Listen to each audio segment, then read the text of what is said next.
Good evening, ladies and gentlemen. Welcome to the Burke County Board of Commissioners regular meeting for Tuesday, October the 15th, 2024. I'd like to note, Madam Clerk, that all commissioners, with the exception of Commissioner Mulvey, are present tonight. He is out of town. And I would remind everyone to silence your mobile devices. Take care of that so that we don't get interruptions during our meeting tonight. Would remind all speakers who come to the podium tonight to please be sure the microphone is turned on. There'll be a red light on the podium when that is on. Please be sure of that. I have a number of things we want to mention tonight before we begin. As all of us know, we've been through the last 2.5 weeks or so, a very difficult time in our community with the storm Helene, and we want to at least recognize tonight the tremendous effort that has come from all across our community, both individuals, our government, all of our first responders, all the folks who have come together in just tremendous fashion to help us get through these last 2.5 weeks. And we sincerely appreciate the overwhelming support and want to extend our gratitude to everyone who has contributed goods and services and time and personal effort to help their friends and neighbors all throughout the community. So we want to note that tonight. And as we have invocation in just a moment, I would ask that we remember those who've been affected in tremendous ways through the storm. Some have lost their lives, and family members have been impacted in many different ways, and we want to remember those tonight as we pray together in just a moment. Also would like to mention tonight that we have lost one of our county family members, the retired employee of our building inspections department, Mr. Schachtel. Want to remember that family tonight as well. So at this time, I'd like to ask Pastor Keith Barnett to come and lead us in our invocation tonight. And following that, we'll have our Pledge of Allegiance be led by our county attorney. Let's stand together.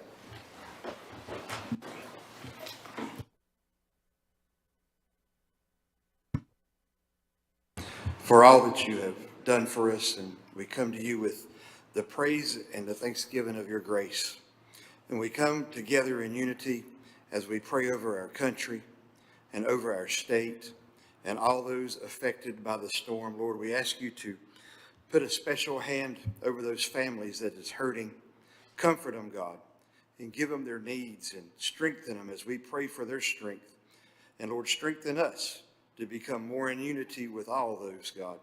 And Lord, we pray over our county as far as our protection and our police department, our fire department, our EMS, all those that look after us, God. Help us to look after them. Help us to pray for them and strengthen them daily, God.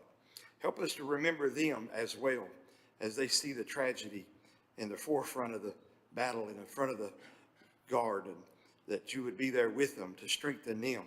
And Lord, we pray tonight that by hearing your word, we are guided and directed to give you the glory in what you're doing in this state, in this county, as we come against the enemy and against doubts, that, Lord, that you will strengthen us as one. Protect us, God, while the day is daylight, that we can work. For your word says when night comes, we can't work, that no man will. But while it's daylight, Lord, let us work for you. Come in unity, and we'll thank you. In Jesus' name we pray. Amen. Thank you, Pastor. Please join me in the pledge to the flag.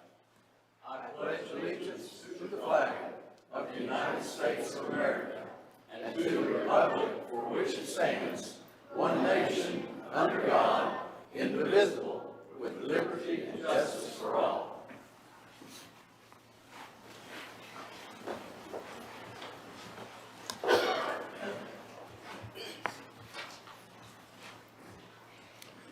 All right, gentlemen, tonight we have item number 4 on our agenda, approval of the agenda, and I'd like to ask that we add one item, if we could, to allow our county manager to give us an update on storm restorations and all the things that's going on within our county. If you wouldn't mind to add that to our agenda. With that addition, I would entertain a motion to approve the agenda.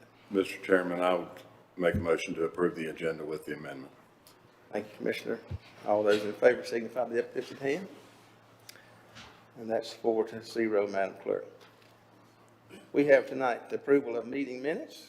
Gentlemen, you have July the 16th, 2024 Board of Commissioners regular meeting. I would entertain a motion to approve those minutes unless you have some corrections or additions. Mr. Chairman, I make a motion, we approve the minutes as written. Thank you, Commissioner Smith. All those in favor signify by the uplifted hand. 4-0. And I believe at this point, just before we go into presentations, I'm going to ask our county manager to give us an update on storm activities and restorations and all the things that are going on in relation to the storm. Thank you, Mr. Chairman. I share your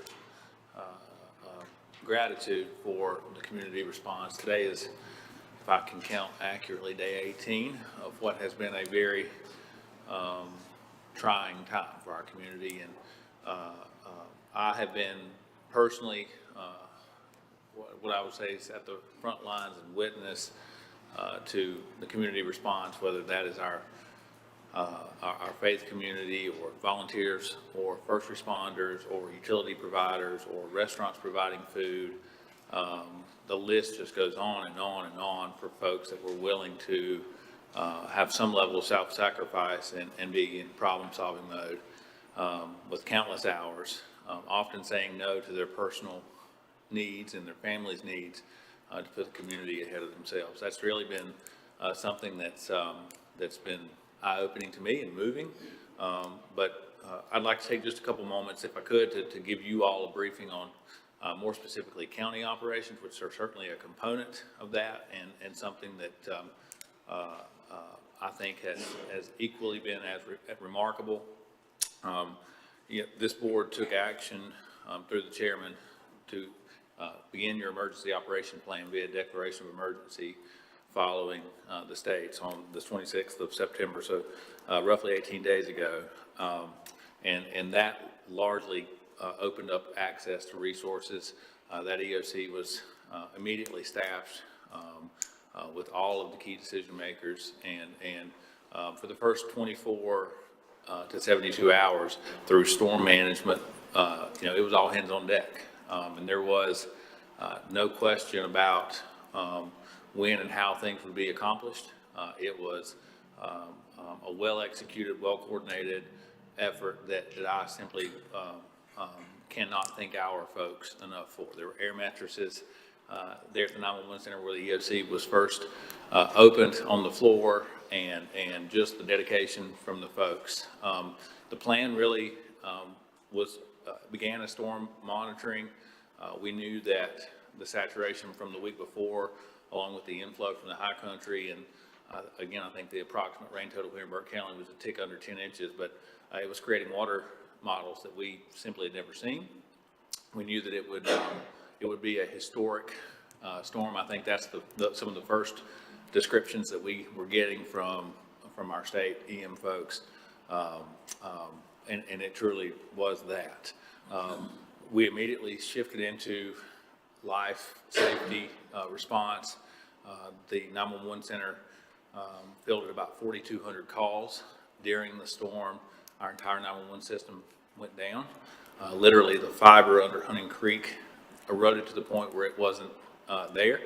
All comms essentially in the community were down. We sent telecommunicators to Catawba County where they fielded another roughly 300 calls there. I think I've shared this with each of you. It was important to our folks that they be in a position to answer calls and serve their citizens here in Burke County. And we're thankful for 911 availability in Catawba County. The backup PSAP, as designed, worked. We're thankful for that. We're also thankful that even though we deployed 75 swiftwater rescues through our special operations and mutual joint efforts with the rescue squad and even some out-of-state resources, that everybody was rescued. The lives that were saved are just countless. I think our evacuation order was heard, and I think that prevented additional rescue attempts. I think that was a token of wisdom, and I applaud Director Willis and Deputy Director Bishop for making that call and getting that message out to some of those more flood-prone areas. It was really a testament to see that coordination across all functions of county government. During that first 24 to 72 hours, there was also coordination with all of our fire departments to help clear the roads so that emergency traffic could move about. I think there was 330-ish or so welfare checks that were completed through law enforcement, as well as running normal calls and just being an asset on the ground, eyes and ears about what's going on in the community. All of that reporting back through the Emergency Operations Center.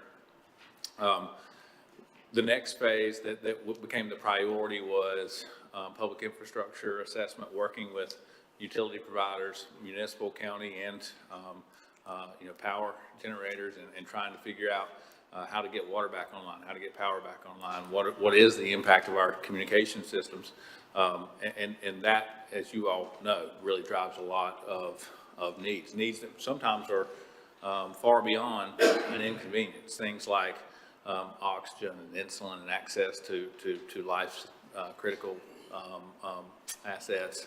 And largely after that phase, and a lot of heroic efforts, including flying, partnering, Director Willis through State EM in partnership with the City of Morganton flew what I'll call an emergency engineer in. Our Swiftwater team boated that person to the city's water treatment plant to immediately begin assessment of how to get that system back up. Simultaneously trying to facilitate getting assets in, waters and MREs and those type things, so that we could provide that to the community. I think the final count was about 9 tractor trailer loads of ice. That's a lot of ice. I think there's 1,250 bags, 7.5-pound bags on a tractor trailer load of ice. And I think that shows the critical need of trying to preserve food and make sure people have what they need. And slowly we transitioned from life-saving and public infrastructure assessment into recovery. And we know that that's going to be a long-term recovery. There is no overnight fix. Part of that was the Donation Center that was held at Foothills Higher Education Center over that week. And we were briefing about this morning.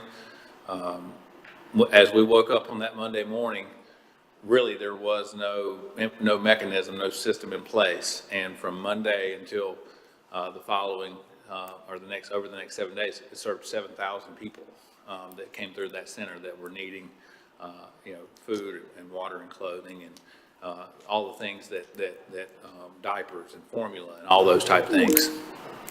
So really proud of that effort, really proud of the coordination, really proud of the execution.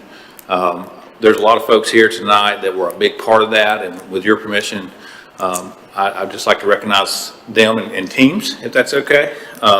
So I know I saw EMS and our special operations, so just so I don't call names and miss somebody, if anybody else from EMS or from our special operations team, if you just stand up.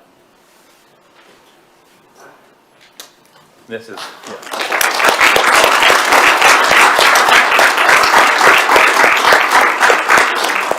Director Robinson and Captain Hood are both in the EOC the whole time. Captain Hood not only serves in EMS as a captain and on the special operations team, leads that. He also is a new recruit to the EM side, and he's done a phenomenal job there. So I'm just incredibly grateful for that.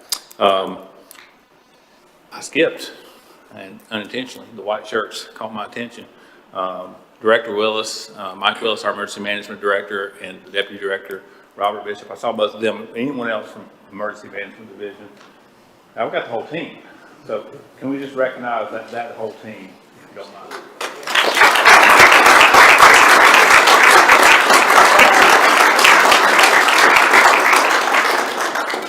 I can tell you that team, we said 18 days, and it's been a very atypical 18 days. Most of those folks have not seen their family.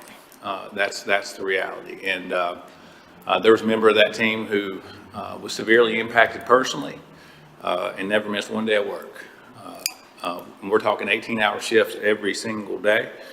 We still start every day with a morning command briefing and conclude every day at 6 with, or at least the formality of operational staffing.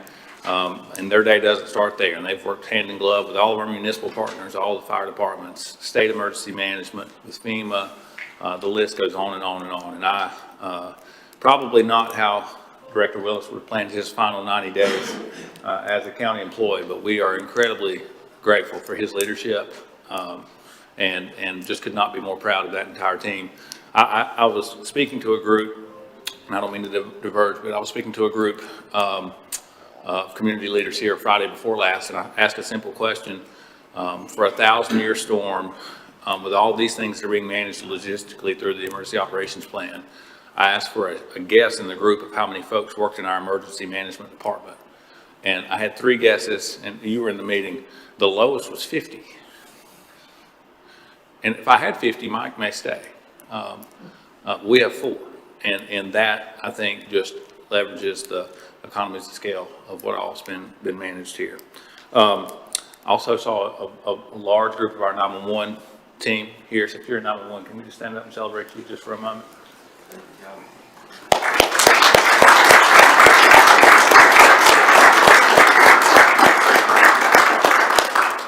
I'll also point out that Chris White has acted as a deputy PIO during this entire public information officer and helped us push information out. So I can't say enough things. These folks this is the air mattress group. It was really impressive. And I tell you, to be in a communication industry without communication equipment, that's a little bit stressful. I saw the sheriff and I saw several members of law enforcement. Can we just say thank you to you? You stand. Just say thank you to you.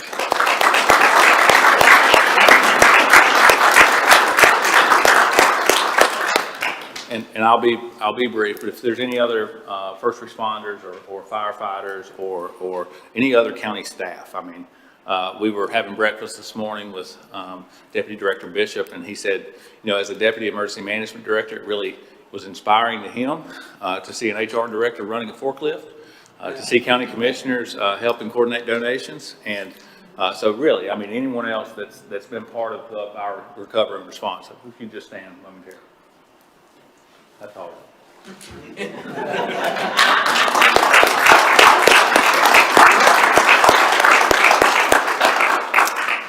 I think that in our around day 7 or day 8, when we were in full-fledged recovery response mode, our IAP had 153 county employees working on this storm as a full-time commitment. So that was a pretty intensive response. That's, if you do that math, that's about 1,000 hours a day.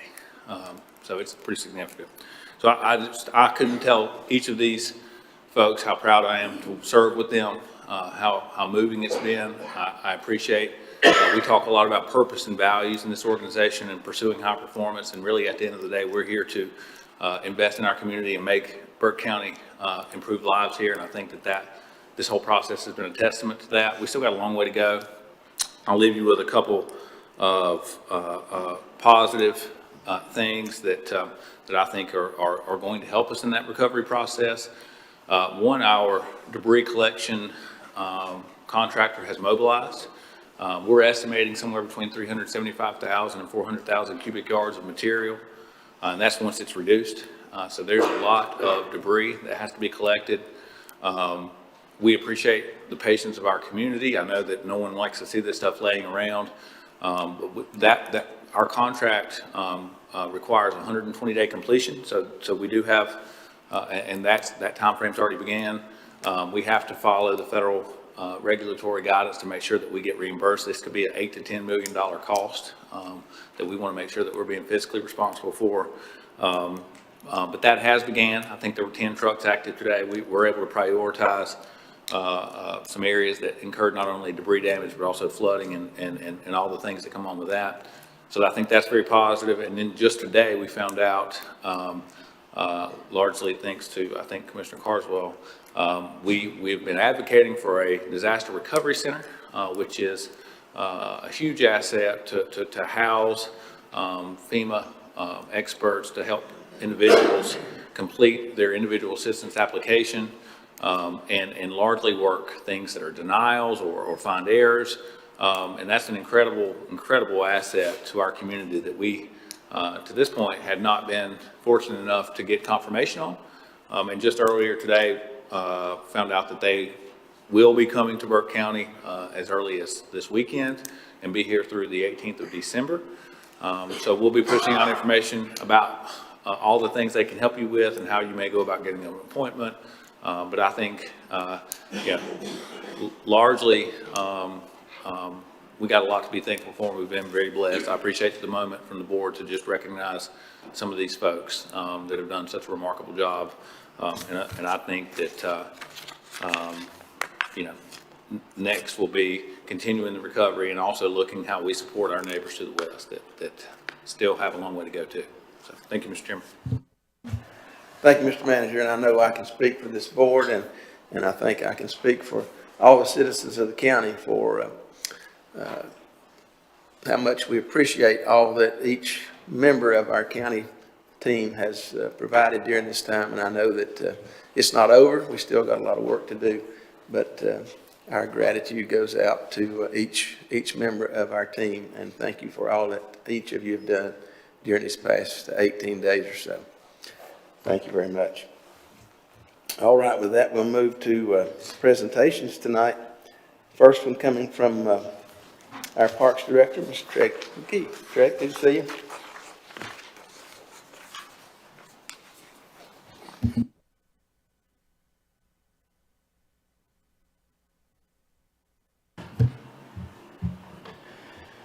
All right, just give you a little update on kind of what we're doing in the Parks and Rec business, and just a little background of what my department covers. You can see with the Parks and Rec department, we run about 475.6 acres of park land and another 24 miles of hiking and biking trails across the county. My department's made up of 7 full-time, 1 part-time staff, and that includes me, 1 athletic director, program / conference center coordinator, and 4 maintenance staffs. We got an annual budget of about $825,000, and you know the cost per capita is about $10. So I think the citizens are getting their money's worth out of the Park and Rec business. This is just an update of our yearly athletic report. The first 2 sports are current. So right now we're in football and outdoor soccer season. We've got 29 football teams, roughly 130 games. That was before the storm, so it's all jumbled now. So, but anyway, we're in the process. We're making all of the regular season games up. So that's. But anyway, we've got roughly 612 coaches in our football program. Our outdoor program has doubled. 2 years ago, that number was 29. We got 62 teams this year. 248 games, 744 participants and coaches. Our indoor soccer program is one of our largest. We have 143 teams, 572 games we scheduled, and that's roughly 1,486 participants and coaches. Basketball, 156, 702, and 1812.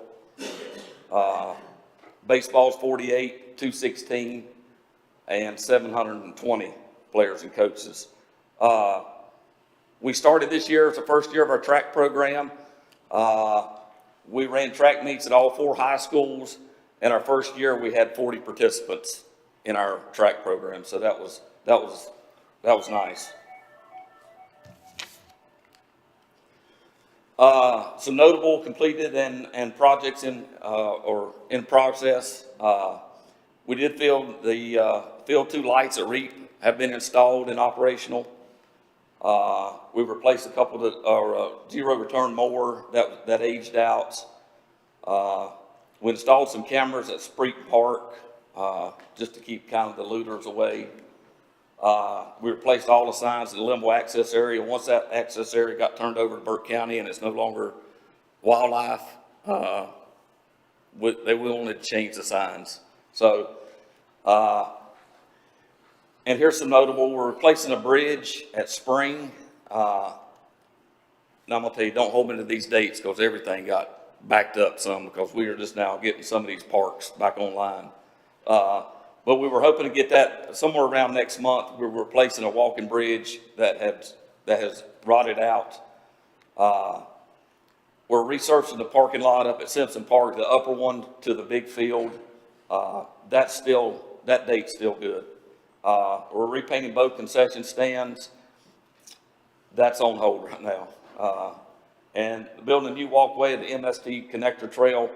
I'm working with Sarah and some volunteers to get that because they're getting ready to open that section back up where they cut all the trees. So hoping to get that somewhere around February.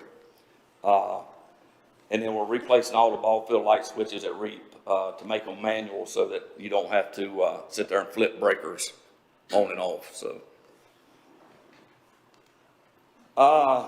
this is a project that we just completed. Now I want to say thank you because now all 4 ball fields are ADA accessible. We paved the black part there, was all just rough mud, dirt. We never could get grass to grow there. So now that section right there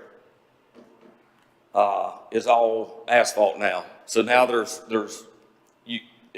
access to the bleacher pads, and a person with a disability can just walk right or wheelchair right up to it. So that project has been completed about a month ago. Here's some capital projects that we have in the planning stages. And for y'all to know, me and lighting ball fields, we got one more field to light at REAP. That's the last one, I promise. We're in the planning stage of a bike trail. We got about 14 acres on the backside of the river that's still our property. It's part of the park that we're looking to turn into a bike trail. We're looking at paving the upper parking lot just so we can get more parking for our seasonal or weekend tournaments that go on at REAP just about every weekend.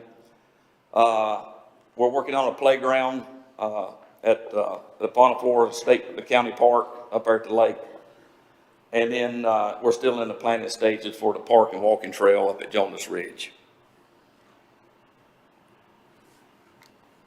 All right, and another aspect of my department is we run the conference center down there, and this was I just highlighted some of the events that we got going on there. UNC Health uses it quite a bit. Burke County Public Schools use it for some construction rodeo, job fairs. We do have a 2-week state water school where all for the western half of North Carolina comes, and that's where they learn and get their certificates for their water, sewer, and drinking water. And it's just some various other events that we have down there, and it's looking pretty good. And we spoke today in a meeting that place was invaluable for what just happened. I don't know where we could have done what we did if we didn't have that conference center to run out of. So that's it for me. Any questions? All right, thank you, Trey. You guys doing a tremendous job. Any questions, comments for Trey? Just thank you for everything you guys do. Thank y'all. I imagine you'll have just a little bit of cleanup on these No, trails. we got it. We're working on it. We're getting ready to put spring REAP. The REAP opened up yesterday. Spring, they just cleaned up today. So we got that back open. The last one that'll be clean, well, Parker Road the upper part is bad. I don't know when it's going to be, but we'll eventually get it. All right, thank you very much. Thank you. Gentlemen, I entertain the motion to accept the report as presented. So moved, Mr. Chairman. All those in favor signify by the uplifted hand. 4-0. All right, tonight we have no scheduled public hearings. That'll bring us to item number 8, informal public comments. Madam Clerk. Thank you, Mr. Chairman. We have 3 folks pre-registered. First one is Locke Hoffman. Hi, everybody. This is about information and dissemination, which is part of our problem with the storm. We did not get good information about how bad it was going to be. This is the third time I've been here to talk about a messed up library. First, I called attention to its inadequacies, but you did nothing. Then I spoke about the library's employment and training center for homosexuals. You didn't seem to care. But today, I'm going to speak about something you do care about: money, cash. The Van Noppen family are making bank with the public library. One way they're doing so is because there's nothing for serious readers in the library. If you want a good book and want to actually see it before you buy it, Thornwell Books is the only place to go. Conveniently located only 2 blocks from the useless library, it seems to be very successful as it's full of people every time I would go by. Could this not an accident, but a plan?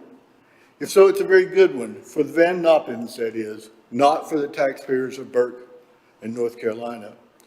Did you know there's such a thing as the Library Foundation of Burke County?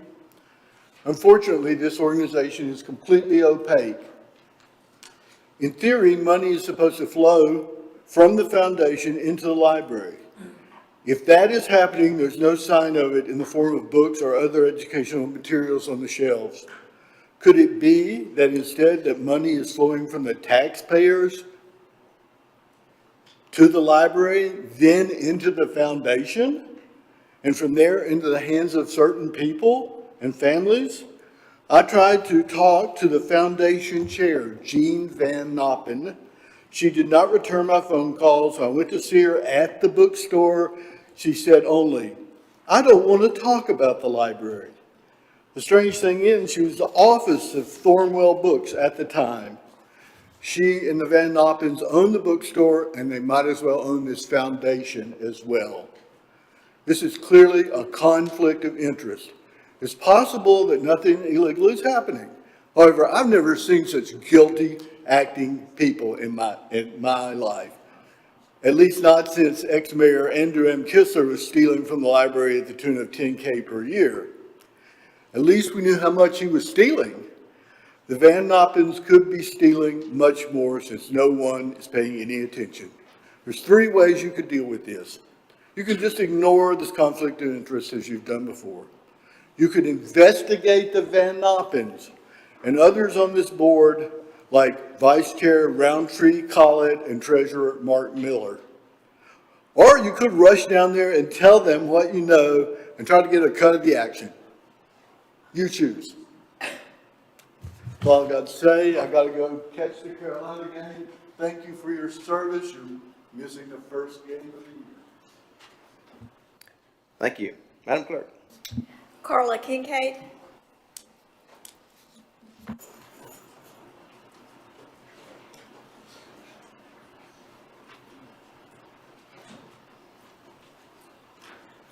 Good evening, everyone. Carla Kincaid, reside right here in Burke County. And I know that everybody's been through this storm. Everybody's been through the disaster. And I think everybody's did a great job around in this area and responding and everything, FEMA as well as everybody else. We are still seeing dump trucks up and down the road and electrical vehicles up and down the road at 181. It's still busy there. And so those helping people up in Avery County as well as up into Tennessee. And we did have some problems with some of the militias and in some of the areas up above us. I'm sure nobody's a part of that in Burke County, over there in Lake Lure and everywhere else. I've responded to some of the comments I've seen on Facebook. Shame on them. But I was just wanting to say that, you know, as I went throughout the community today, there are FEMA workers now in this area, and he said he just got released for this area because of the inability to come because of the militias in the mountains, and everybody I know's heard of that, as far as the militias making threat, and even, I think there's been one arrest so far. And so I would hope that here in Burke County, and I don't know whether you guys address that or you intend to address it tonight, to make sure that we'll consider it to the FEMA workers that's now in our area assessing damages. He had his tag on, he let me see his tag, there's a lot of information on that tag. And he also had me to, told me also that he showed me the seals that was on that tag that made him official, because there are people going around impersonating FEMA workers. So I just wanted to know, I didn't know if you guys were gonna address that tonight, if you even know that they are in this area now assessing damage. In addition to that, we've got an election coming up, and we will not be meeting and seeing each other until that election is over. I've had people in the community that is kind of concerned about what will take place, win or lose on either side. And they wanted to know if we were prepared as a county and as a city for whatever things may take place. And we hope that don't happen in Burke County. But we do have people, you know, some of the people who are running, I won't mention no names, but they are vowing to their voters that if they win, they would change the name back to Fort Bragg. Fort Liberty to Fort Bragg. So, you know, people concerned about, you know, just what may take place in any area. And I think we've heard that on the news as well. And so I've had people in this area that are concerned about what are we doing in the county and the city to prepare for anything that may take place. And again, I said that, thank you, FEMA. Thank everybody. I'm grateful. And that's all I have for you today. Thank you for listening. Thank you, Ms. Kincaid. Madam Clerk. Ron Michaud.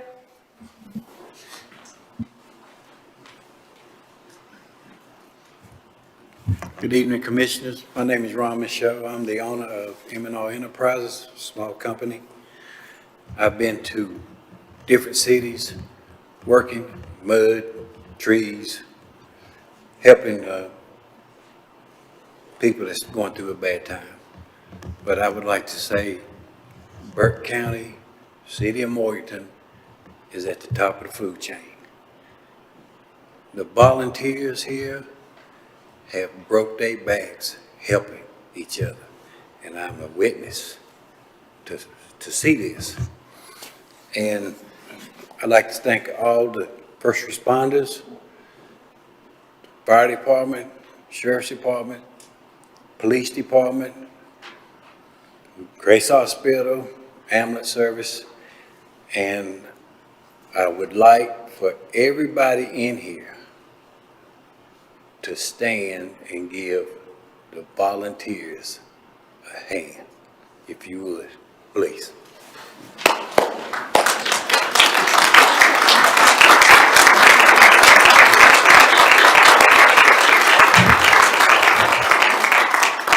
I've been down to the Western Piedmont building, and it was very organized with the food chain, helping people. You see volunteers helping people get food in cars, no arguing. I was down there for several days, delivering water, whatever, to people that couldn't come. And I would like to thank, we have a distribution center at Willow Tree Church. We've had 10 53-footer tractor trailers come from New York, Maryland, Washington, D.C., with items. If anybody needs anything, you're welcome to come Saturday. And a lot of the stuff is going to the mountains. but we're giving the people in the county first pick. And then we have another truck coming next Tuesday. But I appreciate all the help from the volunteers and everybody in the county, and thank you, and God bless you. Thank you, Mr. Michelle. Madam Clerk. That's all the cards. All right, thank you very much. This brings us to item number 9 tonight, our consent agenda. I'll ask our county manager to review the consent agenda at this time. Thank you, Mr. Chairman. Several items for consideration. Item 1 is a proclamation for November 3rd through the 9th to be National Animal Shelter Appreciation Week. So that proclamation is in your packet for consideration. Item 2 is designation of Commissioner Randy Burns to be appointed by this board to the Legislative Goals Committee for the North Carolina Association of County Commissioners. Item 3 is an application for a Great Trail State grant program. This would be for 2 separate trail extensions. One would be to repair some weather-impacted trails up around the lake, and specifically running through a couple of neighborhoods, 1780 and Enclave, as well as extending for the recent Patty's Creek area. The applications do require a $1 match for every $2 of grants. The grant application is 2 separate grants, both totaling $500,000, and the appropriation was included in your multi-year CIP plan. Item 4 for consideration, if you'll recall, at your September meeting, at the expiration of the Harbor grant, which was originally a lead grant to fund Recovery Court, you extended that for 30 days. We have met with our 3 district court judges as well as our opioid task force and have a resolution for consideration that would extend Recovery Court through June of 2025. From now until that time period, we will continue to collect recovery outcome data and present back to this board at your work session in March to make a more long-term decision about Recovery Court. But this is a resolution from opioid settlement dollars to extend Recovery Court through June of 2025. Item 5 is from the Tax Department. This is your collection report for September 2024. And item 6 is your standard monthly release and refund report for September as well. Mr. Chairman, I'm happy to answer any questions you may have about any of those items. Thank you, Mr. Manager. Gentlemen, any questions on any of the items in the consent agenda? Being here none, I'll entertain a motion. Mr. Chairman, I make a motion we approve the consent agenda. Thank you, sir. All those in favor signify by the uplifted hand. 4-0, Madam Clerk. Brings us to items for decision. We have several items tonight to consider for decision. First, coming from our county manager, Animal Shelter and EMS Headquarters Bid Award. Mr. Manager. Thank you again, Mr. Chairman.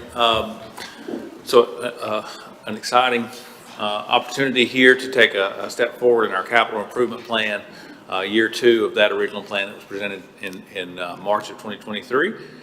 As a reminder, this evening we're talking about specifically animal services and EMS Base 1, which will also act as our headquarters. I would remind you that in 2020, Burke County engaged with an architectural firm, Mosley Architects, to conduct a facility assessment. They went through all of the building infrastructure in all of Burke County, all of our buildings, and they rated each building across 6 criteria, mechanical, plumbing, structural, and gave those a score of 1 through 5. And these were 2 of our lowest scoring buildings. If you visited either one of them, I think that a lot of that is self-explanatory. I would also remind you that EMS Base 1 is co-located on the hospital's property, the very back side of the hospital. That's been a long-term lease with the hospital, I think more than 50 years.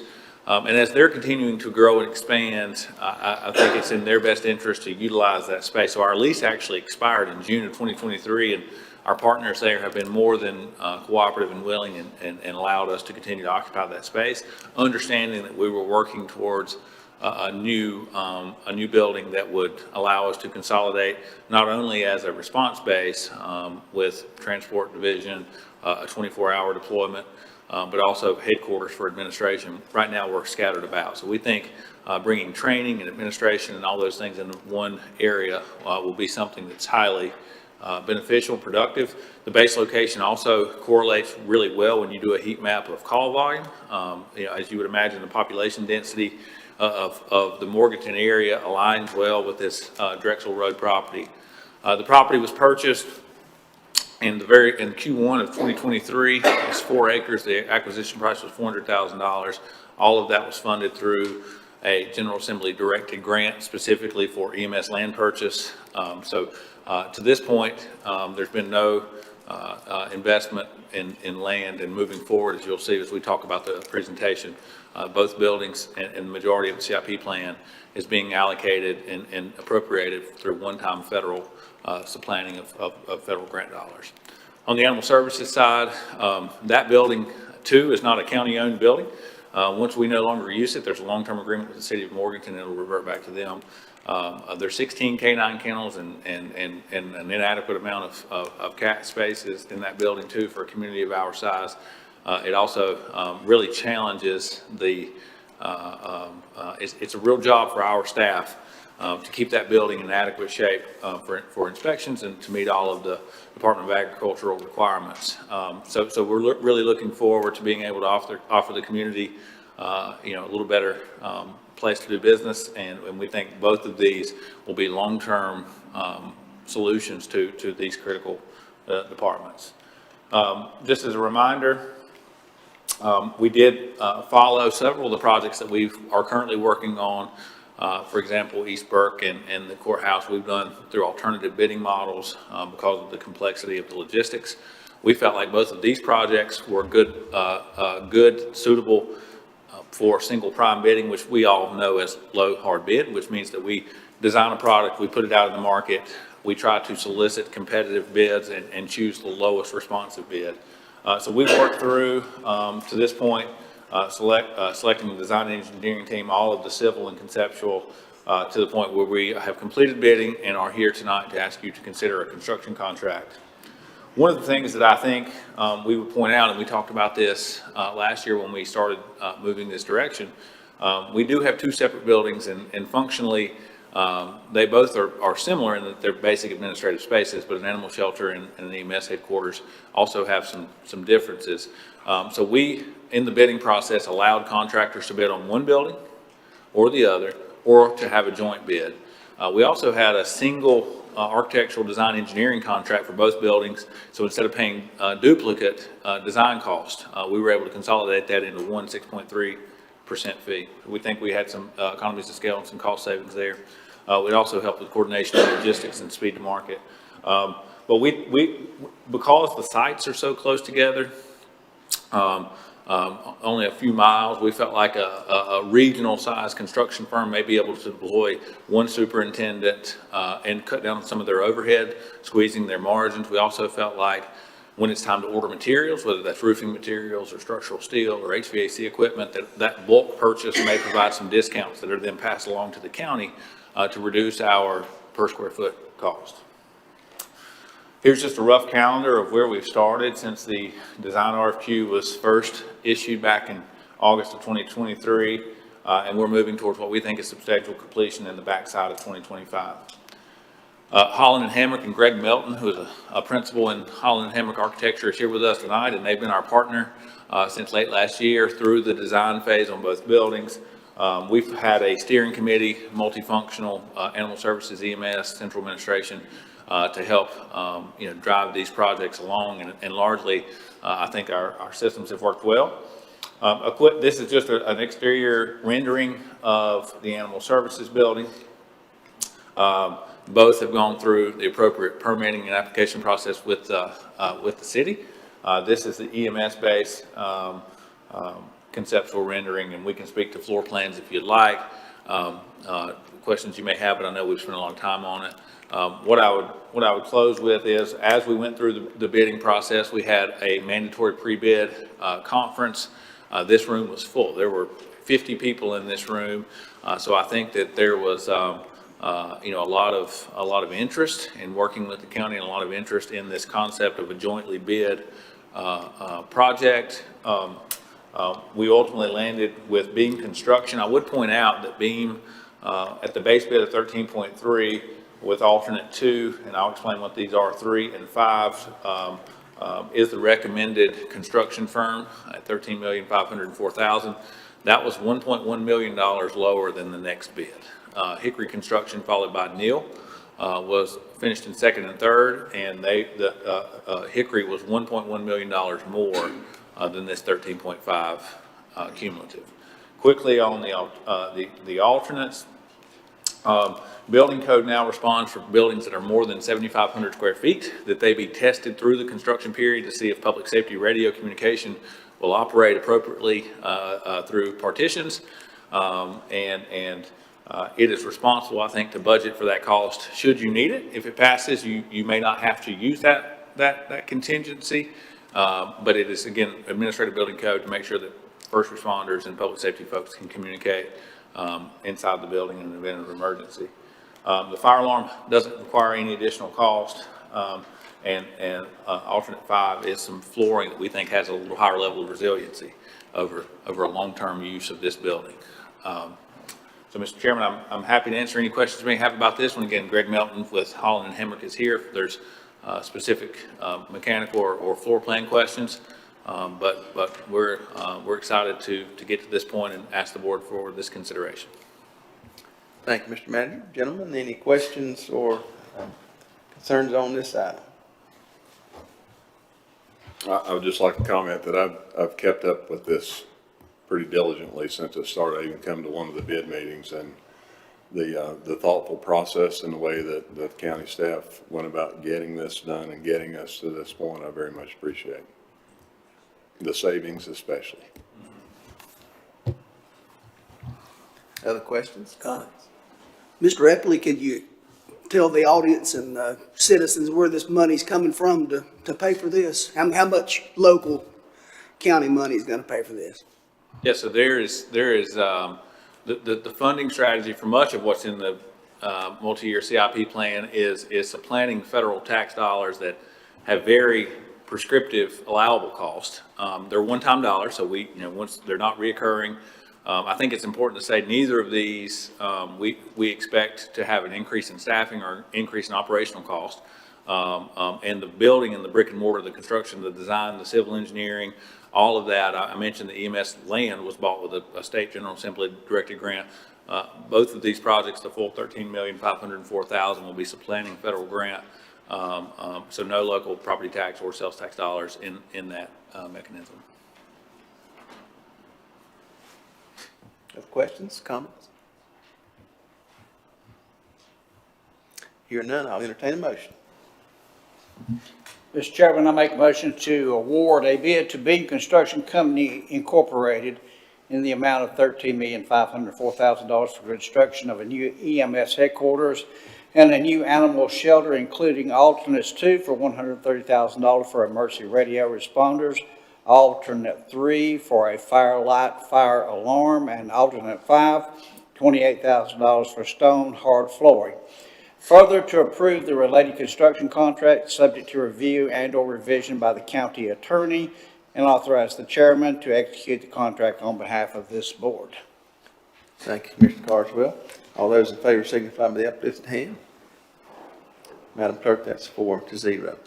Thank you, Mr. Manager. This brings us to item number 2, Veteran Services, resolution in support of Operation Greenlight. This will be presented tonight by Molly Yeller, our Veteran Service Director. Good afternoon, Molly. Good afternoon, ladies and gentlemen. Thank you, Commissioners, for the opportunity to share Operation Greenlight. Operation Greenlight is an opportunity for Burke County to join our colleagues across North Carolina and across the nation to participate in an initiative designed to shed the light on services of veterans. Operation Greenlight is also an opportunity to raise awareness of the resources available to veterans and their families. For 1 week in October, that includes Veterans Day, we would like to illuminate as many Burke County-owned buildings with green lights as we did last year. Additionally, we would like to extend an invitation to the whole community to encourage their participation as well. These are a few of the pictures from around the county and surrounding neighborhoods. That first one on the left is the Burke County Administrative Offices on Avery Ave. The one next to it is the historic Burke County Courthouse. This picture here is the City of Morganton Public Safety Center. The one on the right is the Morganton Savings Bank. Right here, there's some pictures of lights at the Burke County schools. And there's some more inside of the schools in Burke County. Operation Greenlight runs from November 4th to November 11th, which is Veterans Day. Okay, so today I'm here to ask you, the Board of Commissioners, to adopt resolution to declare November 4th through the 11th as the time to recognize our Burke County veterans with Operation Greenlight project. Any questions? All right, thank you, Molly. Any questions for Molly? All right, hearing none, I'll entertain a motion for this resolution. Mr. Chairman, I make a motion to adopt resolution number 2024-24. Thank you, Commissioner Smith. All those in favor signify by the uplifted hand. That's 4-0. Thank you very much. Third item comes from Finance, Capital Project Ordinance for Hurricane Helene Disaster Recovery Grant. This will be presented by our Finance Director, Margaret Pierce. Evening, Margaret. Good evening, gentlemen. Thank you. We may have a few costs to add, luckily not to the budget, but we will need a capital project ordinance to start off with for our Hurricane Helene disaster recovery. The nice thing about a disaster like this is the big pieces are done fairly soon, but the financial piece does take a few more years to settle. So we're going to be working on this for a little while. We wanted to put it into a multi-year capital project fund. We will be coming back, I'm sure, later with additional dollar amounts to talk about, but for now, we need to start with a $3 million budget. It should, at this point in time, we feel be fully funded by FEMA with no county dollars based on everything. This will start us with the categories. There are about 8 different categories of funding and applications we'll be doing with FEMA. We've started the initial application, and Category A, which is debris removal, is started, and then Category B is our emergency procedures that we've gone through over the first 72 hours. We'll come back later to talk about the rest of the categories. Category Z is the very last one we'll work with you on. Thank you, Margaret. I get a feeling that your storm is about to begin. It is. We've had some wonderful resources start off from the Monday after the storm contacting us from our coastal sister counties and cities that said, we've been through this 1,000 times. What can we do to help? That's been incredible. We had a gentleman show up from Salisbury and work with us for a week that was very familiar with things on our some of the reporting and things to help us with that. Several of the different areas have been in our county working with us. This week through next Tuesday, we have 2 from New York State that are working logistics, making sure we're reporting our equipment, getting our documentation started on that in the right way. So we've been very appreciative of all the support, documents, spreadsheets, calls. Everybody's been sharing throughout the state. I can't say enough about how they've all supported us, and they recognize we're novices at hurricanes up here in the mountains. So we are getting some great support. All right, thank you, Margaret. Gentlemen, you've heard the information. Any questions for Margaret on this item? Seeing none, I'll entertain a motion. Mr. Chairman, I make a motion to adopt ordinance number 2024-20. Thank you, Commissioner Smith. All those in favor signify by the uplifted hand. 4-0. Thank you, Margaret. Thank you. All right, this brings us to reports and comments tonight. I'll open the floor to receive reports and comments from the board and professional staff at this time. I'll start down with Ms. Margaret. Again, I just can't say enough for the support we've gotten, and internally we've had everybody pulling together and working on things. Those that don't know what a 214 is, don't know the heaven they've all been put through trying to get payroll this week, and that's been a mammoth task, and we appreciate everybody's support. Thank you, ma'am. Mr. Attorney. Just a couple points of privilege, if I may. We've heard a lot tonight about our EMS and our emergency management, our 911, our swiftwater rescue teams. My family had a opportunity to see this up close and personal when my 94-year-old physically disabled mother had to call upon 911 to rescue her from a flood situation. And I don't know who was on that swiftwater rescue team. I do know the Longtown fire chief was involved because I talked to him personally. And they somehow got a 94-year-old immobile woman into a boat and kept her calm the entire way and got her to dry land where her family could take her to shelter. And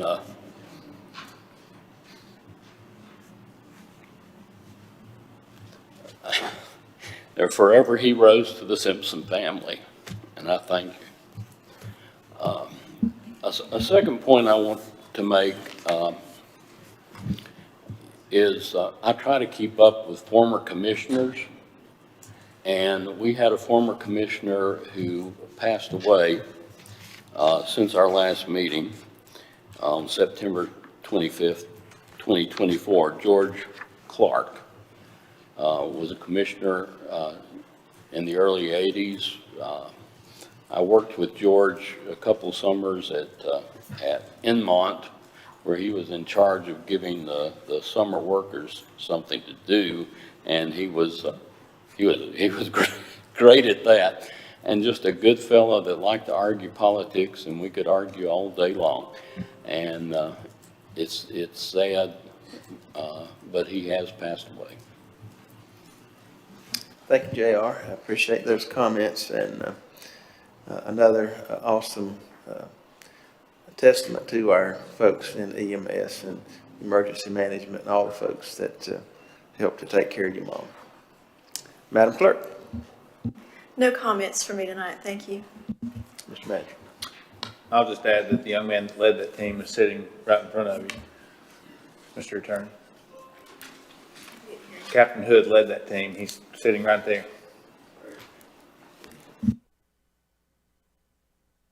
All right.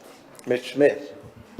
Mr. Chairman, I'd like to thank Molly Eller and everything she does for the veterans in Burke County in the state of North Carolina. Thank you, Molly. And I'd like to send out a special thank you personally to Sheriff Heintzman, all the fire departments, EMS, and there's so many of the 911, all of you. I can't remember all of you, but thank you. Thank you. Mr. Burns. I just want to kind of reiterate everything that's been said tonight. And, you know, as I look around the room, I see faces of folks that I saw day and night, it felt like. And, you know, I wasn't always able to stay with them, but I could disappear for 4, 5, 6 hours and I come back and they're still there and they were working. And I'm one of those people that if I'm sitting around and I'm having an opportunity to meditate to myself, I typically write things down, and I want to read something to you that I had written. In times like these, the heart of our community truly reveals itself, whether it's coming together to face challenges or finding new ways to support one another. We show our strength through unity, compassion, and determination. It's in these moments that we remind ourselves that we're more than neighbors, we're family. And I believe that wholeheartedly. I've seen my brothers and sisters out there this week. I saw a county manager with boots on and work gloves loading debris from the side of a road to help some folks out. I mean, it's just,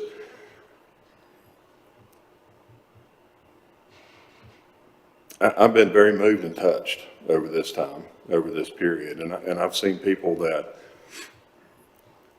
lost everything that are still, they were coming to work day in and day out and they were doing their job. And the first thing in their mind was the people that they serve. And I just want you all to know that I'm just in awe of that. So let's continue to stand together, lift each other up, and ensure that our community remains a place where everyone feels valued, cared for, and heard.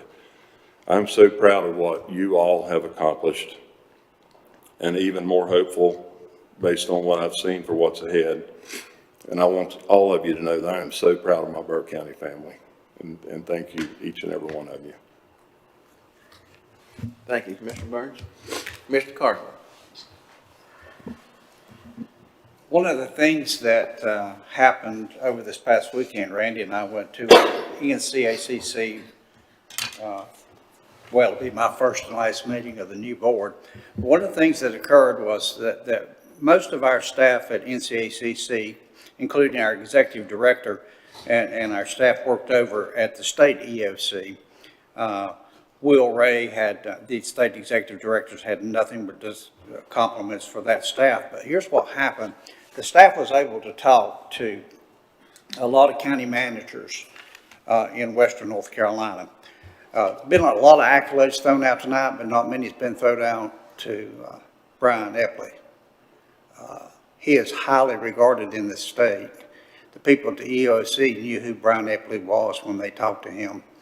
And the folks at EOC understood that Burke County had a plan when a lot of other people weren't able to, plus they didn't have the people in place. It's taken years to get us to be where we're at today, and I'm very proud of that at the organization that we have, but it takes leadership at the top when it started with Brian Steen on through Brian Epley. So Brian Epley, I commend you. This county commends you for everything that you did. Like you say, you put on your work boots and you went out there. My family personally, like JR, my daughter, the bridge to their house over the Jacobs Fork River went away, and they didn't have food, water, no electricity. Thank you, Jeff, for getting that back. And it was just the fire department at Enola put they laid a ladder across the ravine at Jacobs Fork River so that we could try to walk food in to my daughter. It took 4 days to get them out over there so that we could get them over to my house where there was no electricity. But at least they had a place, you know, that we were all together and we could pray together and we could find food to eat. So when they asked me this weekend to say something, I said, I can't tell you about the devastation. Randy and I heard stories from Burke, Buncombe, McDowell, Avery, and Mitchell, stories that I never want to hear again about people and how they've had to suffer. And they have suffered. And I told the people down there, words can't describe. You have to walk it, you have to talk it, you have to see it, you have to touch it, you have to smell it. It's the only way you'll know what devastation and decimation there was in these counties. But the people pulled together and they worked hard together because people up here are very resilient. And I think the people down east figured that out after a while. They would be calling and finding out, you know, what the people up here were doing. But thank God we were able to get supplies and food into people. So I don't know what to say to all you people out here. Words can't describe what you've done and how you reacted to this, but just God bless each and every one of you. Will Ray, our state emergency manager, stopped on Saturday and spoke to us and tried to answer some questions. And he walked in and he hugged me up and he was crying. And the first thing he said, "Are you okay?" Not anything about himself. And he cried and he said, "Are you okay?" I said, "Will, I'm okay." I said, "But you don't look so good." He said, "I haven't seen my wife and my children in 9 days," because he'd been up west. And he told us, Randy, if I get this wrong, correct me on it, but he said they had kind of estimated that it was between $6 and $10 billion worth of damage in western North Carolina right now, $6 and $10 billion. I think it's going to be on the upper side of 10 before it's all over with. But we have to commend our state folks. They were doing everything. I commend the 5 trucks from Pennsylvania that came out and give me power back, Jeff. That's amazing, 5 trucks.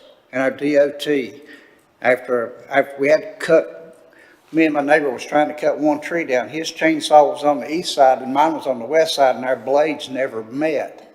I just had forgotten how big the oak trees are here in Burke County. It's unreal. But neighbors helping neighbors, you know, just try to open a road so that you could go.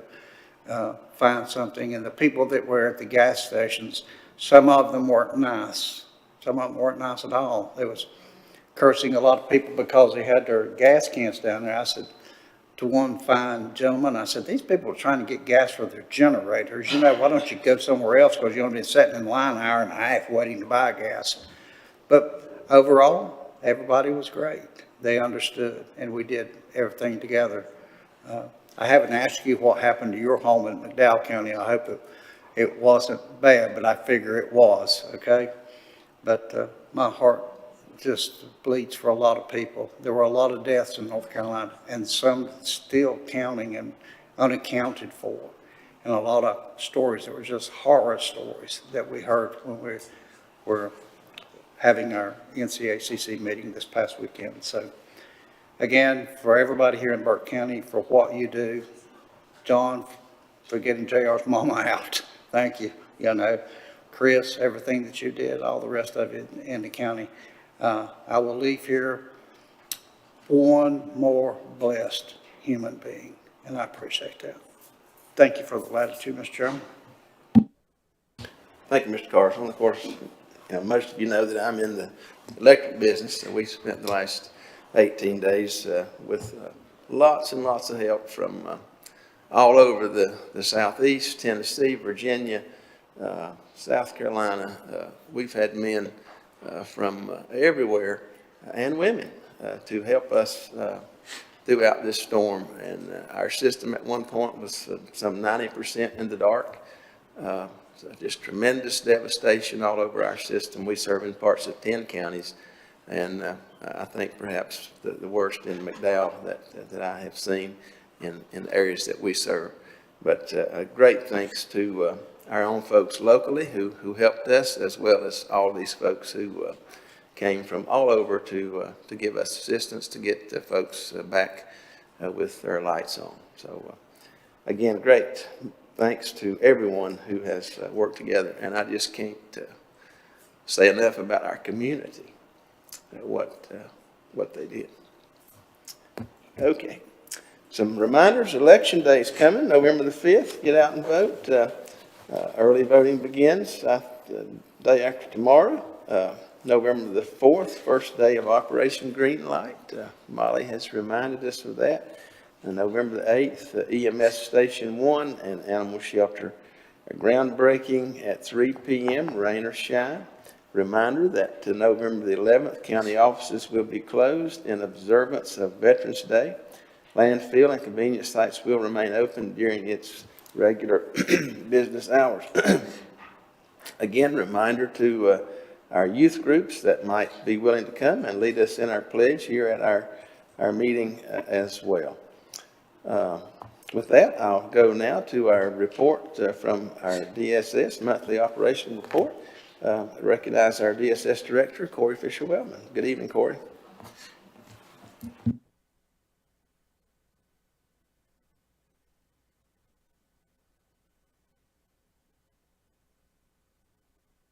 Oh, sorry. There we go. Operational report, going to touch on a couple different things involving personnel, operations, capital, and then a couple of emerging issues. So first, just looking at our personnel, we have about 199 FTEs. If you look at the chart there, you can see we've experienced pretty significant growth over the last 5 years, including 6 positions we were able to add in 2023 as a result of Medicaid expansion funding. And then in addition to the personnel additions, we've also been able to, our leadership team at DSS has been able to identify 5 positions, I think, in the last year that we've reclassified to try to create some more efficiencies that help our operations. There's a breakdown of each. The first graph there is citizens per social worker, and then citizens per IMC, which is our economic services worker. And you can see we do stack up pretty favorably in terms of how many citizens we have per social worker or per IMC. I think there are some other contributing factors in that we have a higher number of kids in foster care, for instance, per capita than some other counties. So while you know, our staffing looks good. We still have a pretty high need. And then if you look there at the bottom, we're right on target in terms of spending for personnel. We spent about a quarter of our budget in the first quarter. And then additionally, in the last 90 days, we've experienced about 9% turnover, which is fairly normal for an agency of our size and for DSSs across the state. A little bit of an operational update. In 2017, the General Assembly created an MOU that counties had to enter into with the Department of Health and Human Services that measure metrics throughout DSS. This is a snapshot of the 13 metrics in economic services, and you can see there that this is just, I believe, 1 month at a time, but we achieved all those except for timeliness of SA applications, and those are typically a smaller number, so that's likely that 1 or 2 applications were untimely in August, which led to us being slightly below the benchmark. But year over year, we have traditionally always met our economic service MOU measures and typically also meet our child welfare and adult services MOU measures as well. And then this is just a look at our children who are experiencing foster care. We currently have about 185 children experiencing foster care in Burke County. That number is fluid. You know, children enter and leave foster care regularly, so that number has hovered right around 200 for the last several years. If you look there at the bottom, you can see the different types of care that our children are in. I think the purpose of this is to demonstrate that the cost, that each type of care comes with a different cost, which is kind of broken down there. And then if you look at the other graph that shows our number of kids in care over a rolling time as compared to some of our neighbors. You know, I mentioned earlier that we do tend to, if you look at Lincoln, for instance, I believe they have 89 kids in care, whereas we have close to 200. I think there's obviously a number of factors that contribute to children experiencing foster care that we've talked about for years in terms of the tremendous substance abuse issues we have in this county, along with it is sometimes difficult to help families find access to services in this county. I think that there has been some progress made, but I think that is a contributing factor to why our number of kids in care tends to be on the higher side. In terms of capital, just a little bit of update about our building. We did experience, our building was without power for several days, and there was a little bit of water damage that occurred within the building. So as a result, there was some environmental testing that was completed to ensure that mold or toxins or all those types of things weren't present. So for about 2 weeks, we were co-located with TREG over at the Higher Ed Center, along with the distribution center. So there was a whole lot of action happening in one building, but IT did a tremendous job of helping us set up a makeshift DSS in a couple of hours. And we did the best we could there for about 7 to 10 days, but we were happy to get back into our building. I believe last Thursday was our first day fully back. And then just in terms of long-term planning, you know, continuing to explore options for a future location for Health and Human Services. And then lastly, just a couple of emerging issues. I think one thing that has plagued DSSs across the state is just a lack of child placement options.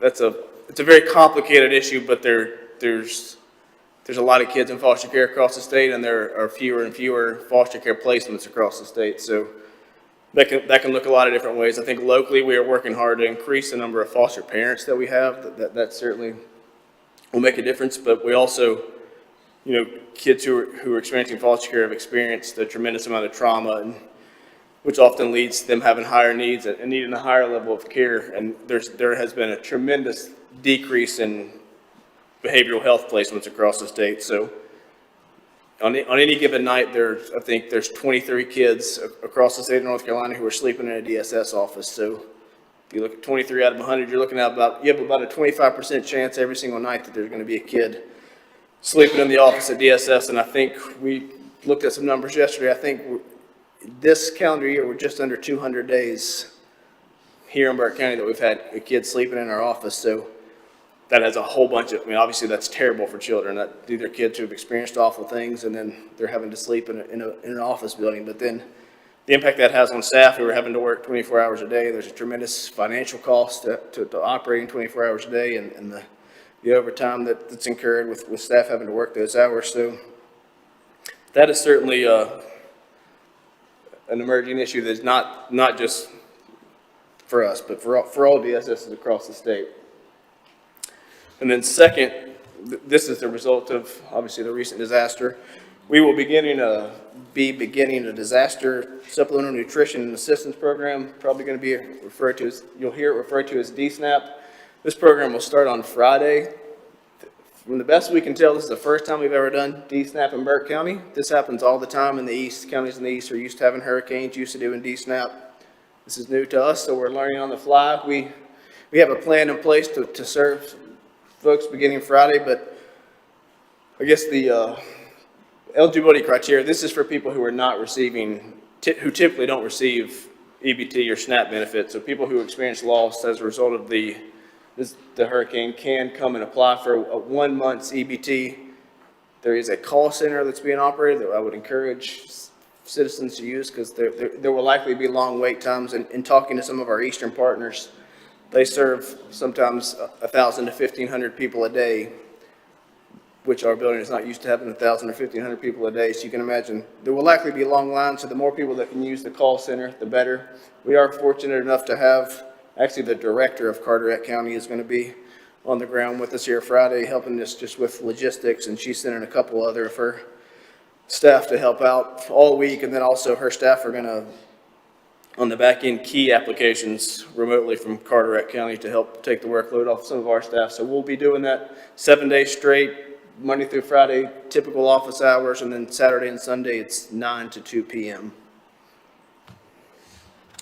And then just lastly, this is a little more uplifting, but this is the 4th year that we've been collecting gifts for children experiencing foster care. So we are in the process of trying to solicit donors. So we try to get about 500 donors, and that allows for the cost to be spread out amongst the 200 kids. But each tag is about $30 to $50 per tag, and then we look at trying to get those back over a 2-week period at the end of November, and then get them out to our young folks experiencing foster care early in December. And there's some, we can send this flyer around. There's some contact information on there, and we're happy to answer any questions. But also, any other questions about anything I've talked about tonight? All right, thank you, Corey. Gentlemen, any questions for Corey on his report or any of these items that are ongoing? I would like to ask one question, but if this in any way violates the security or safety of any of the kids, I'll just simply say this: 185 children are not all in Burke County, or are they? In terms of where they're placed, Yeah. very few, I would say probably 30% are placed in Burke County, maybe 40%. The majority are definitely not placed in Burke County. Okay. Which then, I mean, that plays a role in reunification when it's hard to visit when your kid's placed 3 or 4 hours away. It's And do we transport those children?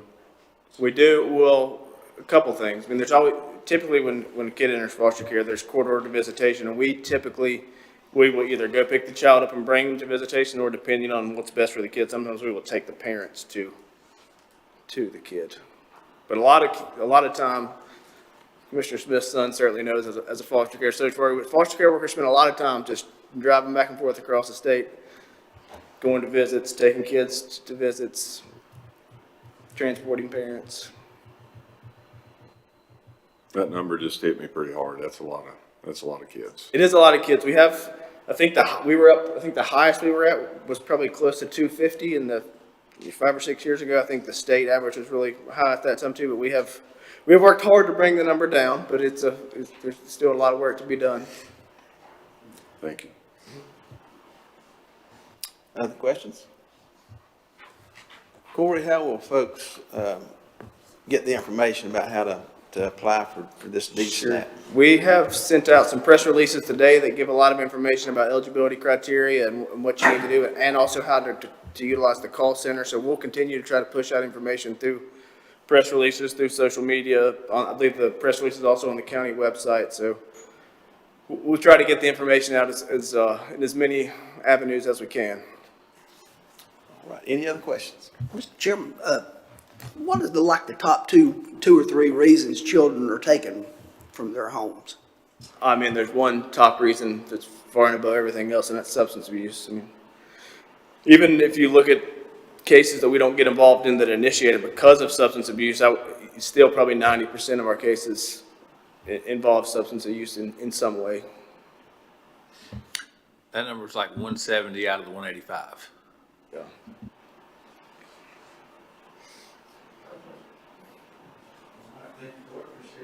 Thank you for that report tonight. Motion to accept the report as presented. So moved, Mr. Chairman. Thank you, Mr. Burns. All those in favor signify by the uplifted hand. 4-0. Thank you very much. All right, this brings us to item 12, vacancy announcements. Madam Clerk. Thank you, Mr. Chairman, members of the board, ladies and gentlemen of the audience. We have the following opportunities for citizens to be engaged in county boards and committees: the Adult Care and Nursing Home Community Advisory Committee, City of Morganton Board of Adjustment and Planning Board for the ETJ, Burke County Public Health Advisory Board, Hickory Regional Planning Commission, Drexel Planning Board for the ETJ alternate, Burke County Planning Board, and Partners Health Management's Human Rights Committee. Thank you, Madam Clerk. That's a mouthful, isn't it? It is. All right. Again, I would encourage our citizens to take a look at these vacancies and see if you might be able to help in one way or another. You can contact our clerk for more information about that. This brings us to item number 13, closed session. We do have a need for item 13, closed session tonight. And I'll entertain a motion to go into closed session to prevent the disclosure of information that is privileged or confidential, and if needed, discuss threatened or pending litigation, to preserve the attorney-client privilege, to discuss economic development matters, to discuss contractual matters, and to discuss personnel matters as authorized by NCGS 143-318-11A 1, 3, 4, 5, and 6. Could I have a motion? I'll make that motion, Mr. Chairman. Thank you, Commissioner Carter. Those in favor signify by the uplifted hand. 4-0. Again, I'd like to thank everyone for being here tonight, and at this time, we'll move into closed session.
All right, we'll consider ourselves seated back in open session at this time.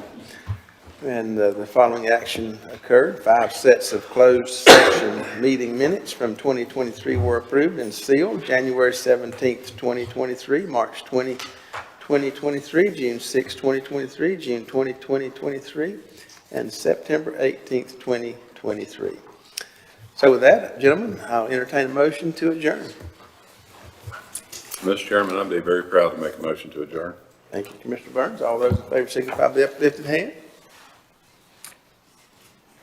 4-0, Madam Clerk. Thank you very much.